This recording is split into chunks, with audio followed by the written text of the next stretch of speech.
All right, Buckle Chasers, how you doing today? My name is Mike Iddings, and I'm the host of the channel Get My Buckle.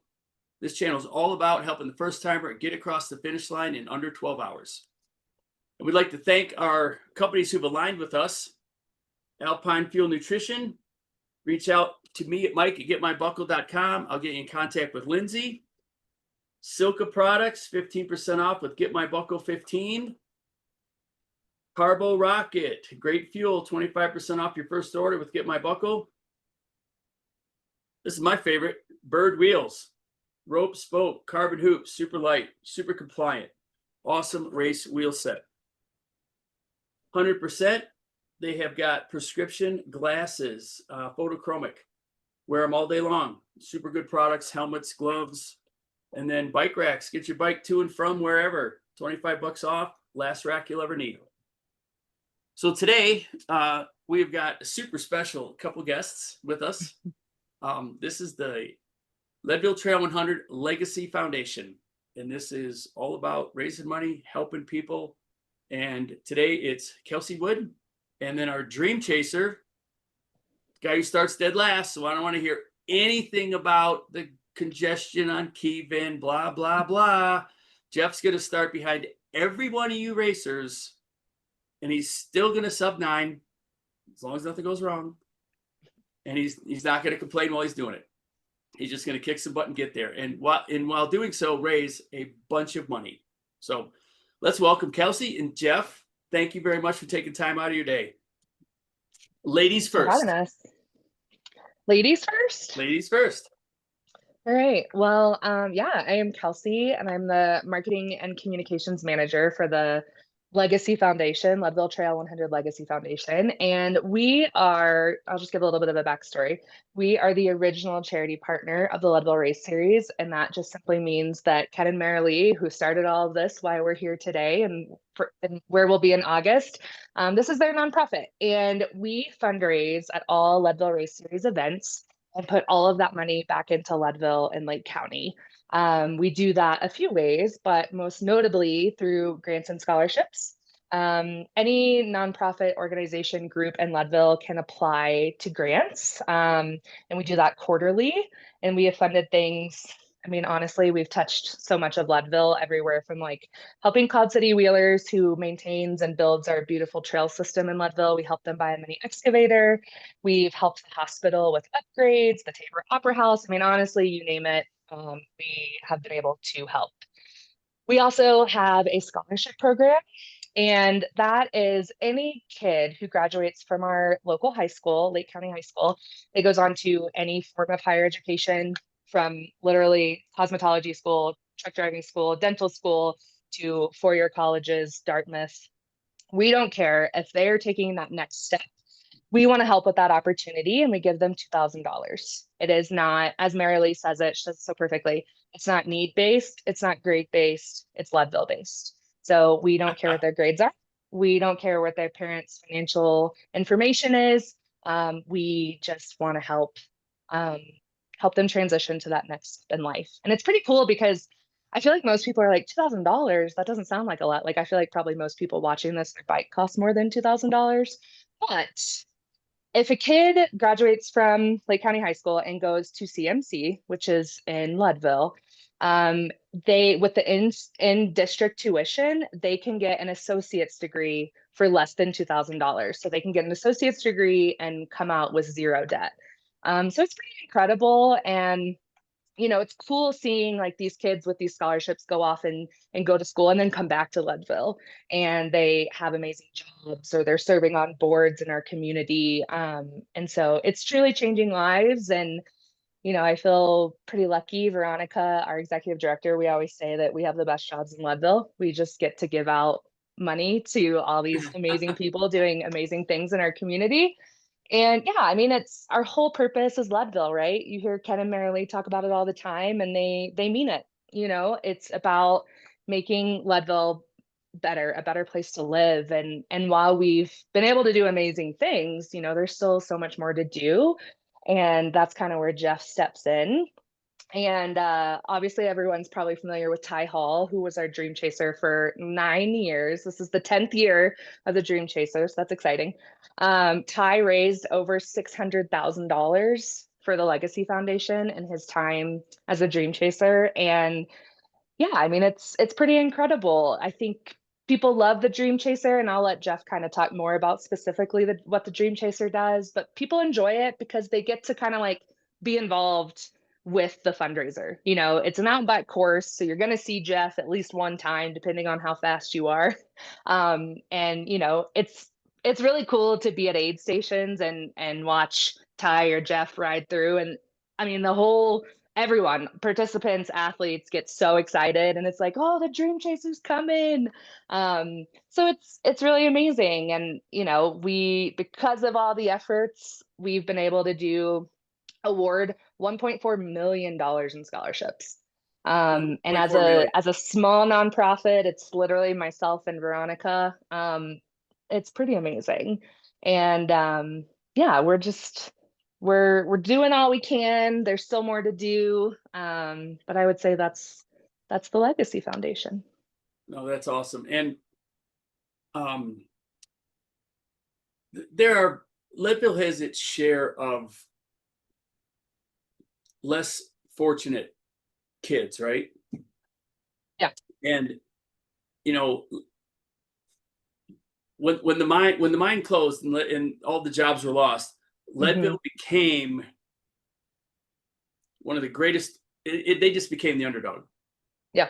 right? I mean, they just became the underdog. And Ken and Mary Lee said, "Not on my watch," Hmm. you know. And they changed. They this is how the race started, and this has just been everything. I mean, the race was to take that underdog story and create a champion, a success out of it. And Yeah. the Legacy Foundation is doing that for the kids. They're Yeah. giving them that. They're giving them that, the incentive, the help, whatever, and to be their own, to take them from their own underdog story to their own success story, and it's Yeah. just super cool. Yeah, Just for super sure. cool. Yeah, that's a great point. Yeah, there's a lot of the kids that are getting these scholarships and going to college. They're the first generation college students of their families. Um, One of our like favorite stories to talk about is a kid named William Mundo who really struggled in high school, and you know, he tells the story about how he was very close to being kicked out of high school. And because he was able to connect with some really amazing teachers, he was able to turn it around and graduated from Lake County High School, got the Trail 100 scholarship, went to CMC, and then transferred to CU Denver and was able to get his degree there, and then went on to medical school and is now a doctor in Denver. And he credits a lot of it to having the support of his community. And whether it be the $2,000 that helped, you know, incentivize him to go to school, or the teachers at Lake County High School that put forth the extra effort because they saw something in him. But you're totally right. It's, you know, that's an interesting point. I don't feel like I've ever heard it like spun that way before, but that's so true. Ken talks about how, you know, overnight, everyone was traveling one way and it was out of Leadville. Right. And, you know, his famous line of after talking to the governor and the governor saying, like, you got to get people to stay overnight. And so his like favorite thing is, you know, if they're going to run 100 miles, they're going to stay overnight. And, you know, such a like simple concept that just truly changed the whole trajectory of Leadville. And it's, yeah, it's amazing. And in the beginning, you know, those couple like years of the first couple of years of the races, they were lucky to just come out even, right? But then as people started coming to Leadville and spending summers here training and coming up for camps and doing all the different races, people were like feeling the magic of Leadville, and they were like, I want to give back. And so that's why Ken and Mary Lee were like, okay, we need to create a legitimate way to accept these donations. And that's kind of where the Legacy Foundation started in 2002, because people just come up here and they fall in love, right? That's the same for me. You know, I moved up here and I was like, I get it. It's truly magical. And I hope that people feel that when they're here. And um it's pretty awesome. Lucky to live here.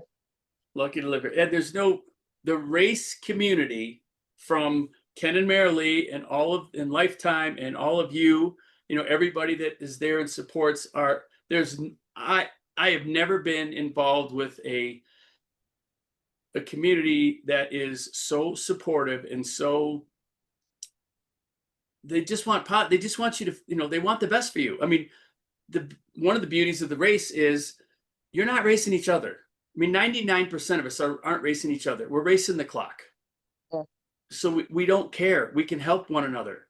We can give a tube. We can give a CO2 cartridge. We can give a push. We can give salt tablets away because we're all in this together and we're all trying to, we don't care. It just doesn't matter. It's awesome. I mean, everybody helps and you see the posts, hey, I've got, my places, we can't make it. Who wants it? We're not going to put it back on the thing. We want another racer that needs it to get it. And it is awesome. And this shirt right here. Yeah. Family. Yeah. I think it's interesting. I think you talk about how this is a lot of your show is geared towards, first time participants.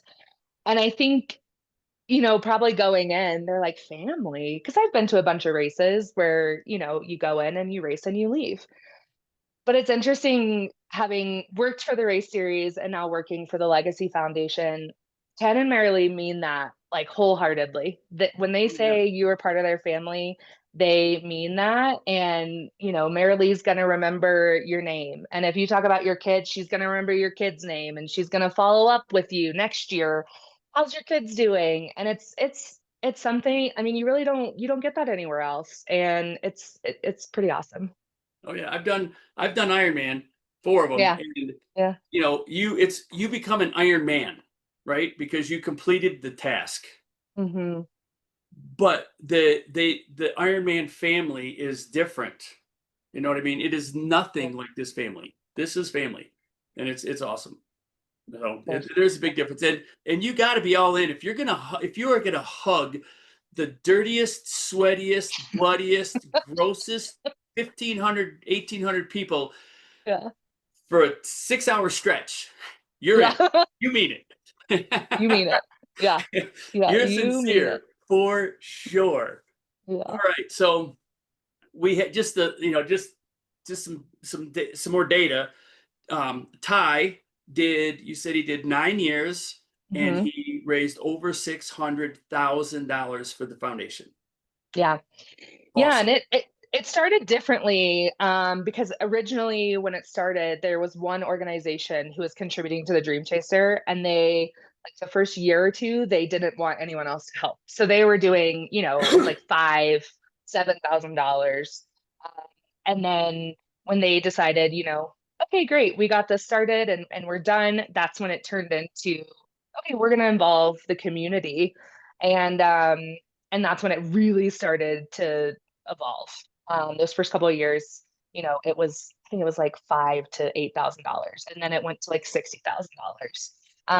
And it just, I mean, I think his biggest fundraising year was his last year, and it was $135,000. Yeah, I mean, Wow. it's wild, but I think, people, like I said, people come here, they fall in love, they want to help with what we're doing. And one of the biggest things that Ken and Marilee said from the start was, we don't ever want to ask anything of Leadville. We want to give to Leadville. We don't want to ask anything from Leadville. So it's really important to us that it's about fundraising from people that are coming to our events so that we are putting money into our community and not taking money away from it. And I mean, yeah, I think it's bigger than we could have ever really imagined. I wasn't around during those early days, but I can assume that this is not what they pictured, whatever it's. Right. Well, this is a perfect segue. I think Jeff's probably got some sweat, on his brow after hearing that $130,000 a year. Right? No pressure. No pressure here, Jeff. No pressure whatsoever. This is just a fun ride on your bike. That's all. Totally. But now we'd like to bring Jeff in. This is Jeff Spencer. Jeff has done the race 4 times. He has a couple sub-9 finishes, and he also has a couple tandem finishes, which, whew, man, it takes a lot. Good on you, Jeff. But Yeah, it was an adventure for sure. it was an adventure. And Adventure. Jeff, Yep. could you, you're a little different story because you're a resident and you're a teacher in Leadville. So maybe you could share with the viewers how Leadville found you in that aspect, and then we can maybe transfer to from your profession, from your career based standpoint to your adventurous racer standpoint, how Leadville found you. Yeah, absolutely. Thanks, Mike. So, yeah, like you said, I'm a teacher, and that's how I initially found my way to Leadville. After college in Michigan, I found my way to Colorado, Rifle, Colorado, originally, and I was there for about 3 years. And I took a teaching job in Leadville, moved there sight unseen. I'd never been there before, didn't know much about it. And I remember my first few weeks living in Leadville, I was actually living out at Turquoise Lake, camping in a tent, and really early one morning, all of a sudden there was hundreds of people running past the tent with headlamps on, and I couldn't figure out what was going on. When I went to town later that day, I was asking about it, and they said, "Yeah, that's the Leadville 100 run," and I'd never heard of it before, and it blew my mind that people were going out there and running 100 miles. And from there, I heard about the Leadville 100 bike as well. And growing up in Michigan, I hadn't really heard much about people really doing these type of ultra events. Like I knew about marathons and things like that, but it blew my mind that people were doing this type of stuff. And I decided that I had to be involved, had to take part. And I moved to Leadville maybe in 2010 or so, and in 2012, I decided to do the Lead Man, and that was my first kind of foray into the whole ultra world. Um, yeah, that's how I found my way to Leadville and jumped into this crazy world of ultra endurance sports. Let's see. I grew up in Michigan. Okay, No, so I know what Michigan's all about. There's not a whole lot of conversation around exercise and ultra exercise and super endurance. That's just not the conversation. It's more right. about boating and beer drinking and football and grilling and that sort of thing. It just is different. Um, but you come out here and your first event is the Lead Man. Well, I got, it's Oh man, well, like you jump guys into both feet. Well, like you guys have been talking about, it's that Leadville race series. It's kind of, I think, especially once you're living in Leadville and you're seeing all these events go on, these people coming to town, and they're super committed and they're excited about what they're doing. It's hard not to get caught up in the fever of all that going on. So it was, yeah, I got swept right up. Uh, yep, doing the lead challenge right off the bat. Well, all right, I gotta ask, how'd you do? Hey, I got it done. I got all the races done. Really? I think in the bike that year, I think it was 8:48 in the bike that year, and I know I got a big buckle in the run. Maybe I was like 23 something, 23 Oh some my odd gosh. that year. Wow. Yeah, it Okay, was, I think I can speak for most of us. We don't like you. I show up from Michigan. I enter the lead challenge. I not only finish it, but I big buckle in both of the hard events. Oh my goodness. Now you see why we were super stoked when he was like, I'll be the next dream chaser. We were like, okay.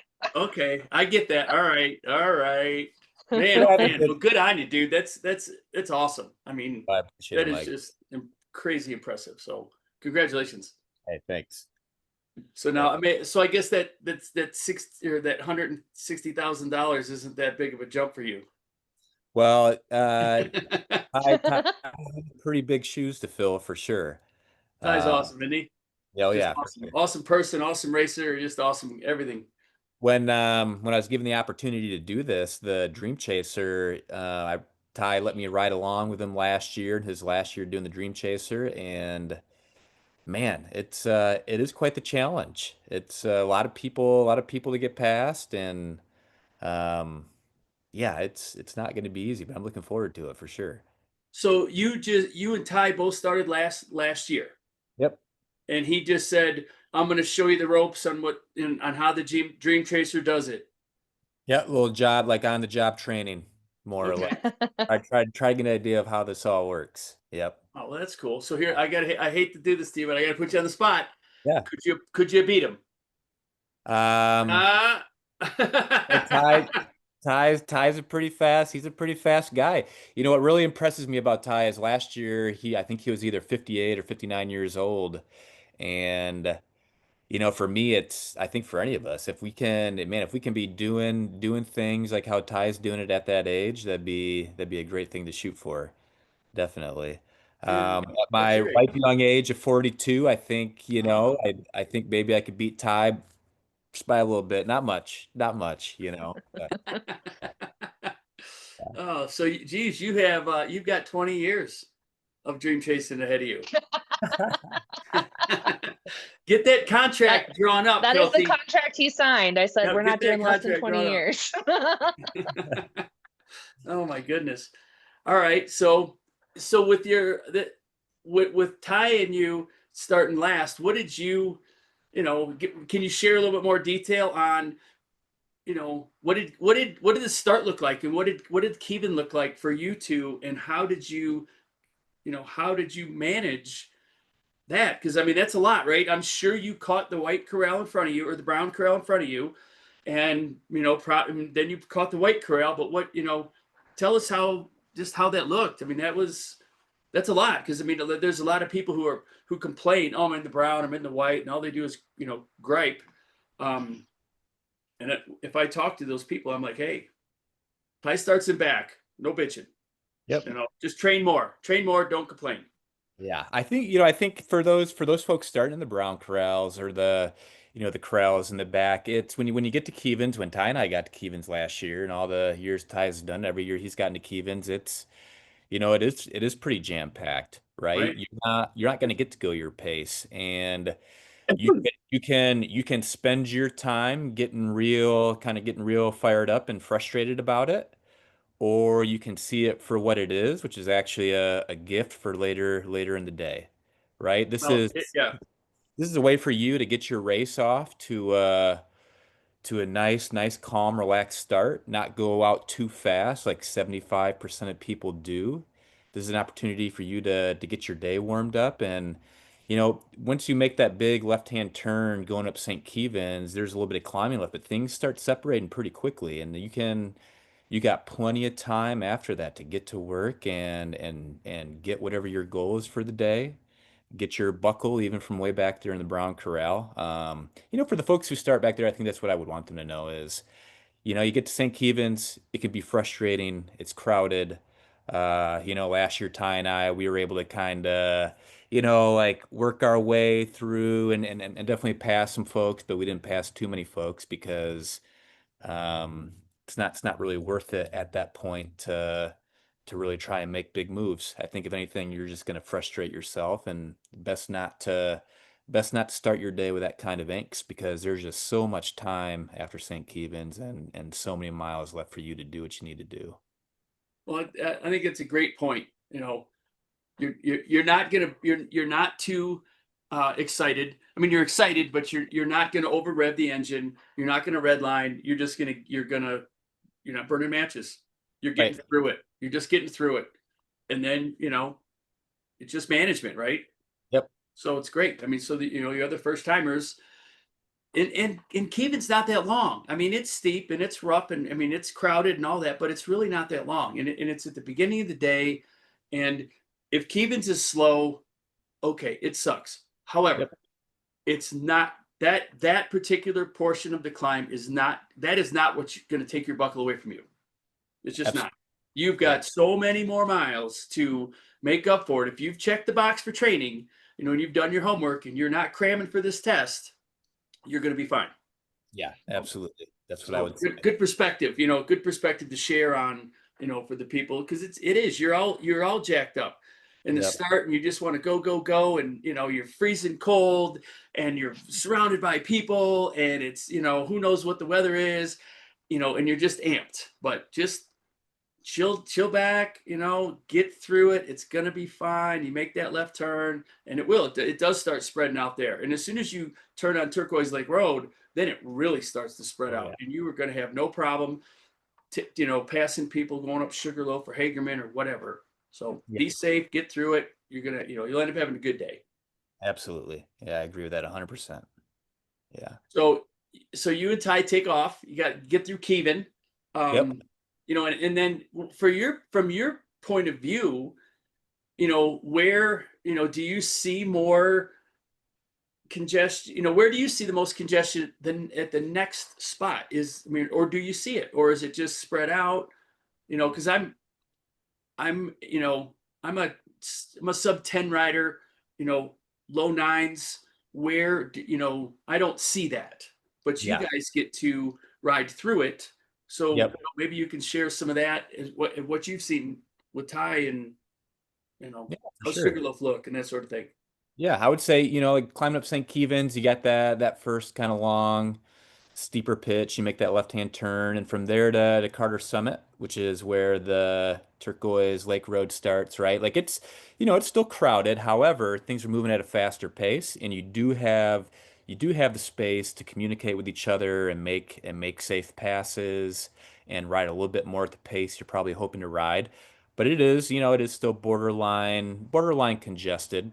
But, like you pointed out, once you hit that pavement on the Turquoise Lake Road, I'd say from there on out, I don't, there's not much congestion. There's going to be a pretty steady stream or line of people climbing up the Sugarloaf climb together. But there's always plenty of room to pass, heading down the power line. There's always going to be a, pretty steady stream of people who are going to be on the nicest line, wherever that is, coming down the power line. But, like as you know, Mike, there's plenty of room to pass on power line too. You might have to kind of get in the rougher stuff, but if you've done your training and you're a confident bike rider, there's no problem to make that happen, especially when you're communicating with each other, you know. Um, I would say that, heading from there, heading out towards Twin Lakes on the pipeline. Ty and I were in some pretty good groups of people still. But what a treat that is to be able to take advantage of all the great pacing lines, right, on the pavement Mhm. or on pipeline itself. It's actually nice to have a lot of people out there working together. In my experience, that's actually one of the, like you mentioned earlier, that's one of the big joys of this race is actually everybody working together. We all got this common goal of, hey, let's get across that finish line, but we're not racing each other. We're all out there for our own reasons. So let's work together. So Right. for your listeners, and I help out with the bike camp, the 100 bike camp, a lot of years too. And like one of the biggest piece of advices I give, once you get to the bottom of power line and you hit that pavement from there all the way out to Twin Lakes, it is your job to find people and work together. There's so many free watts so much free power you can get from power line out over to the next big climb, Columbine. It's your job to find people, work together. And further back in those corrals, there's plenty of people to do that. So, Right. And for your first timers, if you can find the people that are your speed, great. But if you're redlining, hanging on to the back of the pace line, I would think twice about that, yeah. because you have to remember you are racing to the bottom of the hardest climb.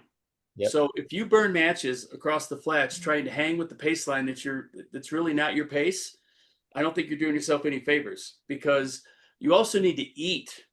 You've got to eat and hydrate between the bottom of power line and the bottom of combine.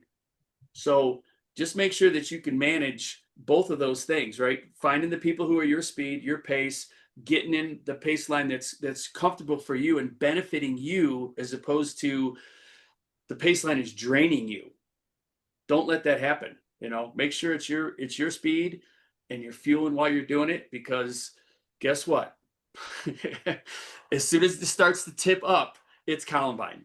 Yep. For And sure. then you're going to need to be rested and fueled and hydrated for that, and Absolutely. prepared for the weather, that might be on the other side of that ridge. So a lot of things to consider, Yeah. as you're coming across the flatter part of the race course. Yep. Yeah, I'd say if you're with, just like you pointed out, if you're with a group of folks and they're going too fast, don't worry, let them go because before you know it, another group's going to come by, Yeah. and you'll find the group that's your speed. Yeah, and I like that you pointed out about the calories and the hydration. I think, when a lot of people come to 10,000 feet and they come there to race, they underestimate how many more calories they're burning. We have like what, 18 to 20% humidity in Leadville. I think a lot of folks between that and the elevation, they underestimate, how quickly you can get dehydrated up there. So you have to, man, you got to be eating and drinking like it's your job out there all day long. Right. And there's a saying that's floating around that says Leadville is an eating contest disguised as a mountain bike race. Yep, absolutely. And it really, I mean, it is. I mean, it's funny and everybody kind of grins and ha, whatever. But I mean, don't discount that saying. You're going to hear it. I mean, they're dead serious. I mean, it is the real deal. You have to eat all day. You eat and drink all day. So, I would say, I know a lot of people love the gels and all that stuff and the liquid calories. They're easy to get down. They're quick, easy things. But at the same time, make sure you have a big variety of things that hey, 6, 8 hours in, it's here's something that's going to be super appetizing to you so that you keep on eating all day long. we're right. Because mentally, if mentally you're in a place where it's like, if I take another shot of gel, I am going to just vomit. That's where you don't want to get to. You want to have enough variety to where you are looking forward to. I told myself that when I get to Twin Lakes, I'm getting a Snickers bar or Yeah. I'm getting whatever it is, right? Whatever you're just like, oh, so it's a victory. You get there and you're like, I've made it to Twin Lakes. I'm good. Now I get my little treat. When I Yep. get to the top of Columbine, I get my little whatever it is, right? Just to keep this, because the mind, I think the mental part of the Leadville race is equally, if not greater than the physical part, Oh yeah. because you've prepared the physical part all season, right? From January up until August, you've prepared that. Have you? But you've never prepared. You've never been in the pain cave mentally like you will be on race day, where physically you've been in the pain cave preparing for race day. So if you can keep some positive things and some carrots out there in front of you, it might distract you, which isn't a bad thing, as long as it's not going down upper power line. Yep. Right? And you can look forward to it. Not only am I going to be at the top of the climb, but I get my little treat, or however you need to keep the mental game as strong as your physical game will be a good, it'll serve you well. Absolutely. I Serve you think well. you gotta chunk the race up mentally, right? You can't think of the whole day at once, Right. right? You gotta Yeah. think of it stage by stage. What do I have? What's this next stage in front of me that I've chunked out that I need to focus on? Just one part at a time. When you on the way back when you're coming up power line, if you let yourself think about for too long getting that whole climb done, that can be a little demoralizing, right? If you instead think about it, well, I just got these little segments, these little chunks. I just got to knock, tick one off after the other. First, I get up that first heinous, sharp or really steep part, right out in the open. Yeah. Then after that, I get a nice little downhill. Then I get a nice, I think it's just you got to chunk out the day, tick off the boxes, just one little objective at a time. And like you said, even giving yourself little incentives along the way, whether it's food related or whatever, to keep yourself going, keep yourself motivated, and keep your spirits up. Right. Because there's going to be plenty of things that happen during the day that are going to try and knock those spirits down. Yeah. So if you can, you need to combat that with, you know, I made the right hand turn at the bottom of power line. I made the left hand sweeper. I made it to the first little water drainage bench. I made it to the next little bench. I mean, I think there's like 5 benches up the bottom part of power line. And every Yeah. one of those is a little victory. Oh So I yeah. totally agree with you. If you can keep mentally, you know, chalking up little victories. I made it to the Kevin turn. I made it to here. I didn't crash here. I got to the top of this. Yep. Keep all those little victories. Okay, Jeff. So you and Ty are coming through the pack. You've come across the flats. You're through Twin Lakes. Well, here, Twin Lakes. How does Twin Lakes feel? I mean, you guys are celebrities. Right? Yeah. Here What come, a, yeah. what a party going on there for What sure. about, It right? was, when I did it with Ty last year, that was my first time doing the 100 since I think it was probably about 2015 or 16. And the race has just grown even since then. And I can't remember anything like that coming through Twin Lakes. What an amazing feeling for racers coming through there. I'm looking forward to your first timers going through there. That was awesome. But yeah, it was people are so ecstatic for Ty and the Dream Chaser. A lot of cheering, a lot of fanfare. I help coach our high school mountain bike team. I coach our team with Tamra, who's also the race director of the Leadville 100. Her and I coach the team together, and our mountain bike team does an aid station there at Twin Lakes as well. So they're all there. Man, it was really fun coming through there last year. But when we're coming through there, it's still pretty steady stream of people, all the way out there, all the way out to the basic Columbine. Um, and then the big climb starts. The big climb starts, no doubt. So what, for the up until the A-frame, the right hand turn puts you at tree line. There's plenty of room, right, to pass. I mean, it's just everybody's going slow, but there's plenty of room.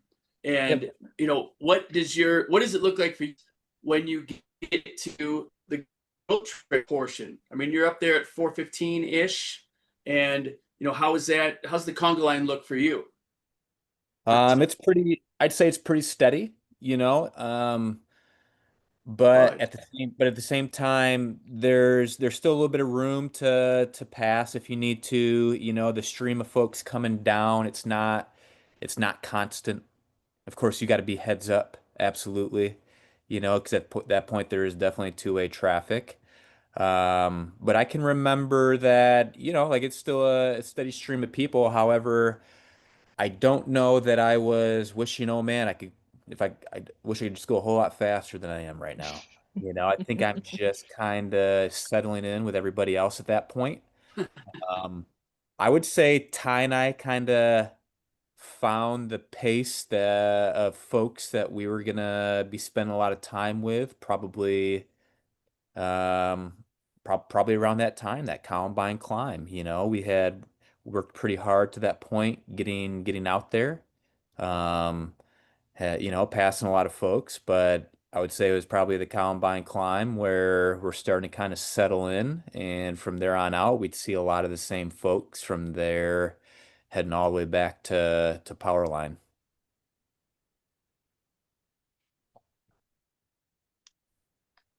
Oh no, I oh, think we lost him again. did any hiking at that point for you guys, or did we go around them? No, I Well, think I think we were able to stay on the bikes the whole way up. There was definitely a few folks hiking towards the top those last couple of steeper pitches. There's some folks hiking, but there's also it seemed like to me most people were still on their bike riding up.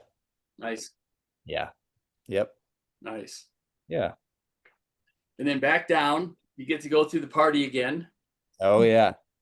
Yep. Back to the party. It was going through there that Ty had us set up for his little treat, which was a breakfast sandwich, like a sausage, egg, or a bacon, egg, and cheese breakfast sandwich. When he mentioned that to me, that, this is what I do at the dam on the way back, and he was like, do you want one? I'll make you one. I was like, well, I don't know. I haven't really don't really eat too many breakfast sandwiches during a big race like this, but I said sure, man, did I really enjoy it.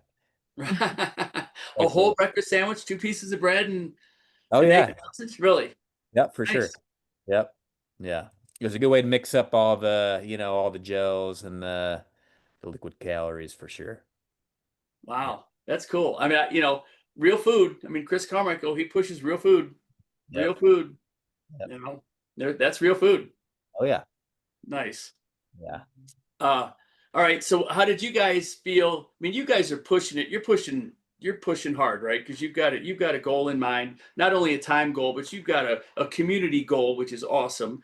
Yeah. And so when you hit the bottom of the boulevard and you're in that left hand baby rock sandy kick in the teeth turn, how are you guys doing? You Oh still man, I think passing people? yeah, we still definitely passed a few folks going up the boulevard, but at that point, I think just like probably I'm sure 90% of the racers out there, our pace, we our pace was going to be what it is. We had spent ourselves out there to that Right. point, you know. There wasn't really going any faster than what we were going. You know, I think as you get a little bit closer, you get on the pavement, you know, towards the finish there, you probably are gonna get your last little kick of adrenaline, and maybe you got another gear or two that you didn't think you had, but yeah, yep, All yeah, right. And you cross the finish line and you are, you've got so many reasons, you've got thousands of reasons to be, thankful for, and so does the community. So that's absolutely. super cool that that you did it with him to learn, and it's super cool that you're taking that responsibility on. Um, so Kelsey, how many people this year are signed up and are going to be at the starting line, or signed up to be on the starting line? Yeah, I don't have an answer to that. But I mean, I would guess to say it's probably around like 1,600. I feel like is a pretty normal year. I mean, there's all sorts of factors into it, how many people end up not showing up the day of or whatever. But I feel like that's pretty standard because historically, Ty would pass like, I mean, like on average like 1,600 people, which is insane. Which again, Oh, like your awesome. line of telling people that are complaining in the back corrals, it's like, well, if Ty can do it. Yeah. But yeah, I don't have like an official start list or anything, but it's normally around, I hope I'm saying that correctly, but it's normally around like 1,800 people. Um, so yeah, it's a big day. I feel like Jeff was making it sound pretty mellow. I would say there was nothing mellow about the day. Nothing. Okay. Yep. Well, he does wear a different set of glasses because he big buckled in the bike, he big buckled in the Mhm. run, so his perception of tough is a little bit different than most of ours. So, I feel like but that's just kind of like how Leadville people are in general. isn't Leadville it? people are a different breed. Like everything is extreme and everything is people are always doing the most of any activity. It's very Leadville. Isn't that the truth? Yeah, there's Yeah. not many wussies that reside in Leadville, that's for sure. So, um, you don't have any. Yeah, you're just going to go for it. You're going to pass as many people as you possibly can, and good luck, right? Good Yeah, luck. absolutely. Yeah, that's the goal from the start to the finish. Um, yeah. Is your kit? Do you have like Ty had a kit that was like black and yellow? Is yours? Are you wearing the same kit so that people can identify you? Is it louder? Is it brighter? Is it how do we find you and root you on and help? Yeah, I'd say the kit is louder and brighter. Absolutely. You know, it's a This. more of a teal pink color this year. Still says Dream Chaser on it, nice and big. In yellow, I think it's going to be very identifiable. But yeah, it's got a good 90s. It's got a good 90s theme to it. 90s neon. Yep, for sure. Yeah. Nice. It's got some lightning bolts on there. Which Kelsey, I think you made some lightning bolt socks this year as a I part. did. Yeah, yeah, so every Ty helped design his. So Ty is into like race car driving. And so his was kind of like a little bit of a nod to that. And so when Jeff came on, I told him, I was like, you can help, but it does have to be bright because I have to see you coming. Right. And so, we did some nice compromises and it's a super cool kit. And yeah, on the sides, he's got these cool like lightning bolts down. And so I made some socks this year that match that. And it's just kind of a cool way that people that are, doing the race or supporters can kind of join Team Dream Chaser. And so you can grab those at our expo booth to kind of, again, just be a part of the Dream Chaser in a little bit of a different way. Oh, so you're selling socks that are gonna match Jeff's to support. Yeah. I'm in. All right. I'm in. Nice, Mike. I'll, Yeah. I'm at all the things. You won't miss us at the expo. No, very cool. Very cool. All right, Jeff, do you have any other tips for the first timers? that you could think of that was, that's just going to make their day a little bit, a little bit more positive, or a little bit more, or the percentage that they're going to cross that red carpet in under 12, is going to help them. Um, yeah, I would say, yeah, I think we've talked about the big ones. Don't let yourself get frustrated and waste all that energy being frustrated on St. Kevin's. Just be patient. You got all day to get some work done. Eat and drink like it's your job. I like that. I like that saying. That's a good one. It, it is your job out there. Um, Work with each other. It's kind of like the first 20, 25 miles of the race from the start to the bottom of power line. And then after that, it's a lot of like flat and rolling terrain. But the real big part of that, the next part of that race is going up Columbine, right? It's kind of like you're on one side of Lake County where we live, and you're going to be going up and down and up and down, and then you got a bunch of flat in between where it's your job to work with your racers out there, work with the other folks out there to save up some energy for getting to the other side of the county where you do the next big up and down, you know. Right. To Right. use to use each other, work together. And then, I think same thing with if you find yourself walking up Columbine, which there's a pretty good chance a lot of people will, especially above tree line there, see that for what it is, which is another gift, right? Here you have a chance halfway through the race to get off your bike and stretch your body out for a few minutes, right? Get the blood moving back to different parts of your legs and different muscles, before you turn back around and head back home, So, um, see that for what it is, which is actually a great opportunity to maybe save yourself from cramping up later on, right? Because you got off your bike, you stretched out. Yeah, I would say that, I'd say we still got a little bit of time here in terms of training. And I think you pointed it out towards the start of the video. There's going to be a lot of variables in Leadville you can't control. For example, how your body responds to the altitude.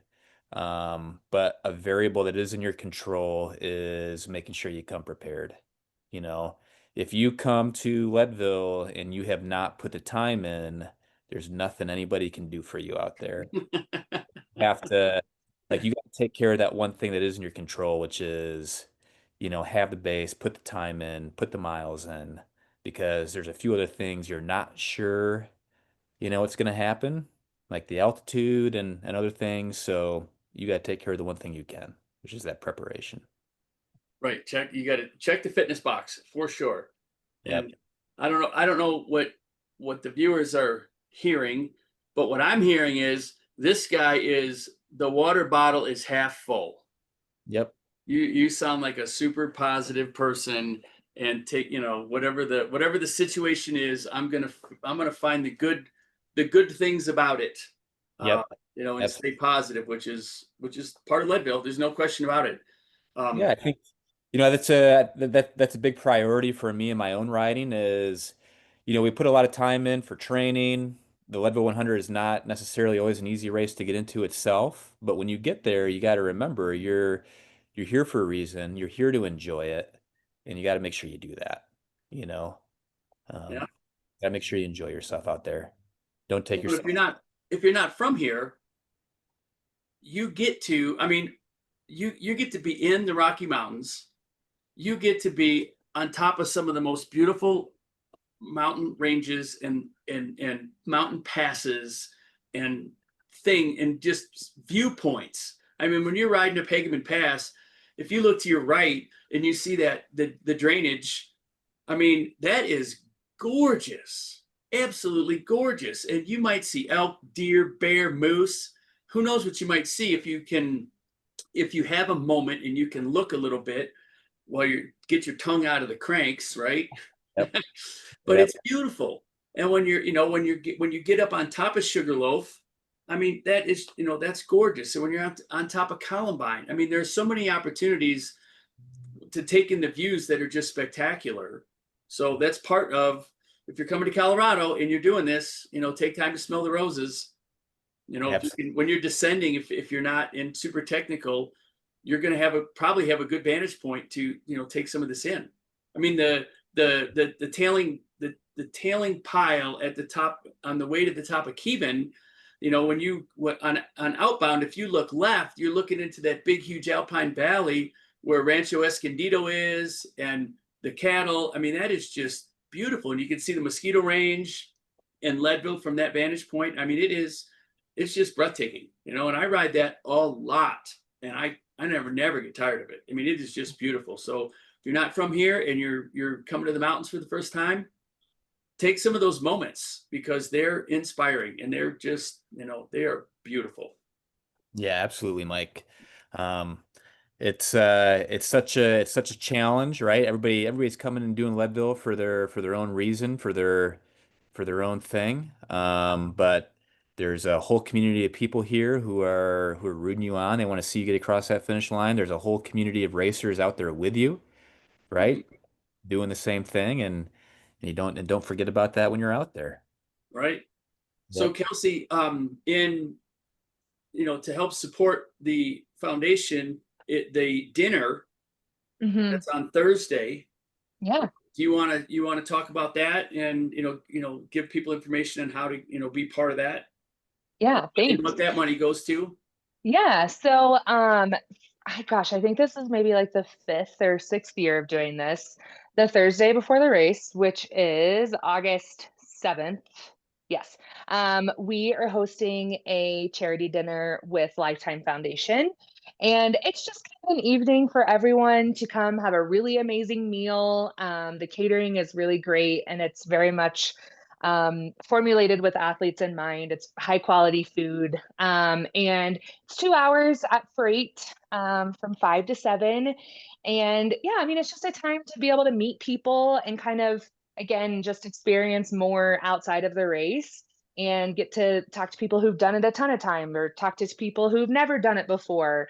But you always kind of come away with a new friend. And yeah, it benefits the Lifetime Foundation as well as the Legacy Foundation. And, we do a pretty minimal programming and just kind of talk about what both foundations are doing in Leadville and how people's donations are impacting our community. And most of the time, we wrap up with a nice little inspirational speech from the one and only Ken and Mary Lee. Right. And I've been Yeah, there, I think almost every year, if not yeah, I every think so. year. And first timers, you're going to get to rub elbows with. There's going to be a lot of experience at that dinner, so you can pick their brains. You can hear some stories, good and bad, uh, Yeah. and it's fun. I mean, they've got. Do they have live music again this year? Oh yeah, Yeah. Smelted Hearts, Leadville favorite. Yep. So they've got great music. You get to hear. You get to rub elbows with Kevin Lee. Hmm. You do. You can talk to them. They will sit down. They'll come to your table. They will talk to you. They'll introduce themselves. They'll listen to you. I mean, you're part of their family, and they're going to treat you like that, and it's awesome. And it's a good time to, there's a lot less volume of racers around, so you have a moment to sincerely have a conversation instead of, it's going to be hard on the riders meeting because there's just so many people and they're getting pulled in so many different directions. But at the dinner, you're going to have an opportunity to, have a quiet conversation with them or with probably Todd Murray and John Callahan, Hmm. myself, Doc Wenmark, Kelsey, Jeff. I'm sure you're going to be there, and Yep. just not only make new friends, but gain some more information, get some more pro tips on little things that you might need along the way to improve your day. But it's a great opportunity. It goes for a super good cause, and it's a great time. It's just a great time, and it just embeds you deeper into the fabric of the Leadville family. So highly recommend Yeah. it. And it's Thank you. how do you get the ticket? Where do you go to get the tickets? How much is it? That sort of thing. So they just know what to do. Yeah, for sure. So there's a few ways to get the tickets. It is on the Leadville Race Series website. When you go to like the 100 bike page, they'll have a link to the dinner tickets. You could also follow our social channels. We're on Facebook and Instagram, and I post about it pretty frequently. The dinner tickets are $125. And that does include, maybe not for like the racers, but maybe for your partner or whomever, it does include an open bar. And yeah, really great food. And like you said, getting to meet and chat with Ken and Mary Lee or other racers or Jeff or whomever. And so, yeah, and the tickets will sell out. I tell people this every year, and I don't think people believe me. The tickets will sell out. So if it's something you're thinking about, hop on it now. Don't wait until the day of. I don't want you to be disappointed. Right. Yeah, because it's worth going to. There's no question about it. Yeah. So, all right, Jeff, any other thoughts, man? Man, I feel super blessed to be able to do something that I love doing, riding bikes and have it support the community that I love and the students that I love. So I'm really looking forward to get my Dream Chaser career started this year. Super, Awesome. And if I yeah. can, Yeah. and you know, for all the racers out there who aren't, you know, if you're in the mid pack or whatever, and you've got a moment and you can burn one extra match, maybe you're a 10 some rider. If you hear people saying, "Here comes the Dream Chaser," pull him, help him, move over, whatever that moment in time is where you're at on the course, and he's behind you, coming up behind you. Can you help him? How can you help him? Can you communicate with the racers ahead of you? If you're on a congested climb, can you communicate ahead and say, "Hey, here comes the Dream Chaser, move over, give him the line," or, you know, get 2 or 3 guys together and pace line him. And, you know, you're probably not going to be faster than him, but if you can give him a minute of you know, to catch his breath, so he can keep burning matches, you know, it all helps. It all adds up, right? This race is, everything matters in this race. So if you can help him out, help him out. I'm gonna, Yeah. when I get to the opportunity, Jeff, you're gonna see I'm gonna have a big buckle on the back of my jersey or my vest, and it's gonna say, "Get in mine, one climb at a time." So when you see that buckle, that's me. You're gonna pass me. Let me know, and I'll do what I can. You know, Yeah, I'll do what I can, because I'm not racing you, and I'm gonna help you in any way I can. So, I appreciate you know, Yeah. all you first timers, if you can, help. Right? He's one of your family members. Yeah. So Yeah.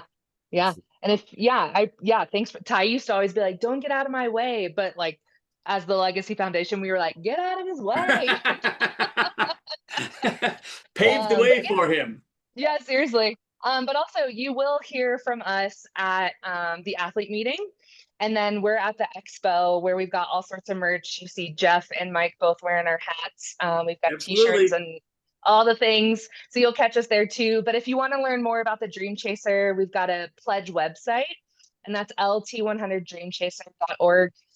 You can see more about Jeff and see also Ty and all of his amazing accomplishments. And you can make a pledge there if you want. And that's the cool part about the Dream Chaser is anyone can participate, right? 1,600 people pass is a lot. And so if you can do a quarter per person, we've had people do $5 per person. But that is a way to support Jeff as well. lt100dreamchaser.org. lt100dreamchaser.org. Yes. Awesome. And then Yeah. for you first timers who, you know, we're getting down to the wire.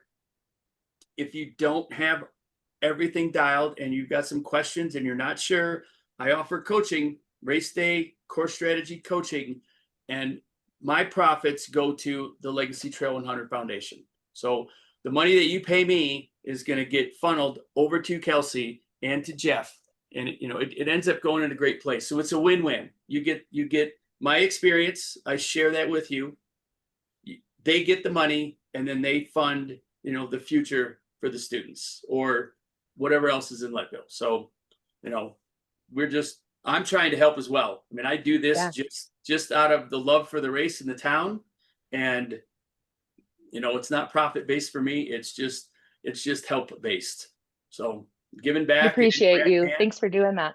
No, Yeah, I love Leadville. I bought property in Leadville. You know, nice. I'm there, and you know, everything about it, awesome. I took my boat out. We fished Turquoise Lake last week. You know, learned how to do that. It's just super good. And I mean, anything, you know, I'll bring the fish back and give them to the kids or the families. I don't care, right?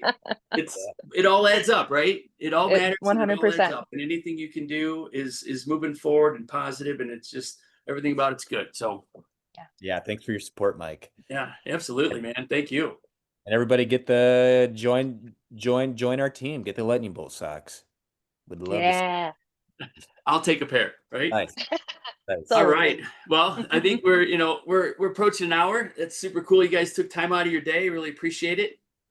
Thanks for Jeff, having us. good luck, my friend. Good luck. And I'll be up there, in the weekends coming. So maybe I can bump into you and we can pull some hills together or something. I'll be behind you. I'll be the stoker, but Nice. but Yep. it's all a learning curve for me too, right? Ride with somebody faster, get better, figure it out. I'm sure you've got lines that I haven't seen, and we'll get better. Absolutely. I love the lines, Mike. Yep. All right, Kelsey, thank you. You do a great Yeah. job. Thanks. I'm sure there's families who are just unbelievably appreciative of what you guys do. It's awesome. Yeah. Thanks. It's a pretty special job for sure. All right, we'll see you soon. All right, you Sounds guys. good. See you in Leadville. Yes, you will. First timers, here's our discounts for the people that have aligned with the show. Quicker stuff, $25 off best bike rack, last bike rack you'll ever buy, 100%.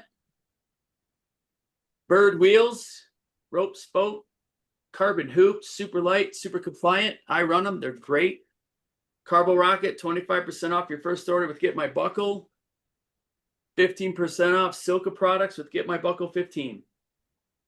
So thanks again, you guys. We'll see you at the finish line.